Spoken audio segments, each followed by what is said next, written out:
लगता है अब ये बन्नू करवाएगा पाकिस्तान का बंटवारा। पाकिस्तान में पहले बलूचिस्तान जला, अब खैबर पख्तूनख्वा का बन्नू इलाका जलता दिखाई दे रहा है। पाकिस्तानी फौज ने 10 लोगों को गोलियों से यहां भून डाला और करीब 100 लोगों को बुरी तरह से जख्मी कर दिया है। इन मासूम लोगों का कसूर बस इतना था कि ये लोग यहां शांति मार्च निकाल रहे थे। बन्नू बना बलूचिस्तान, मांगा अमन, मिली गोली। 20 मार्च पर अंधाधुंध फायरिंग। पाकिस्तानी आर्मी के जुल्म की इंतहा।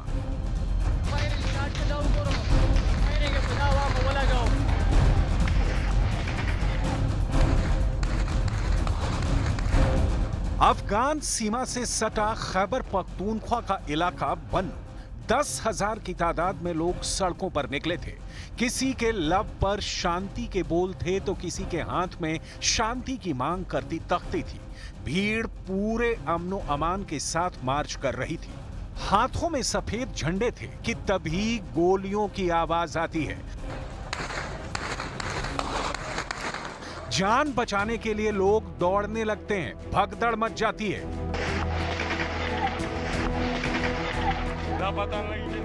किसी को कुछ नहीं सोचता, फायरिंग बंद होती है और पता चलता है कि पाकिस्तान की आर्मी ने 10 आम लोगों की लाशें बिछा दी।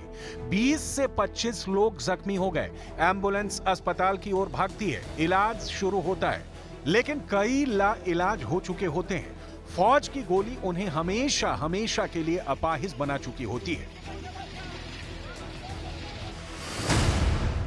क्यों बरसाई पाकिस्तानी फौज ने आम लोगों पर गोलियां? पश्तूनों के खिलाफ पाकिस्तान की सरकार क्यों खेल रही है मौत वाला खेल? बन्नू में क्यों सड़कों पर बह रहा है खून ही खून?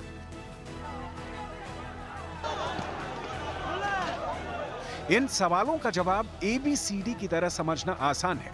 जैसा कि आपको बताया कि बन्नू अफगानिस्तान की सीमा से सटा वो इलाका है जो आतंकवाद का गढ़ बना हुआ है।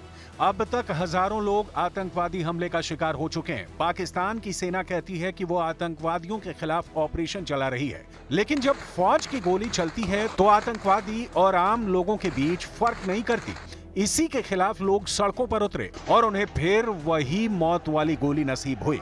प्रदर्शन में शामिल सूबे के स्वास्थ्य मंत्री पख्तून यार ने कहा, फौज ने बेवजह पश्तूनों की भीड़ पर गोलियां चलाईं। जब रैली चल रही थी तब फौजियों ने हवा में नहीं, सीधे उनकी तरफ गोलियां चलाईं। ऐसे शांति नहीं आ सकती। पश्तूनों को लहूलुहान करके वो अशांति पैदा करना चाहते हैं, लेकिन अब पश्तून समाज ये सब और नहीं सहेगा, इसका खुलकर विरोध करेगा।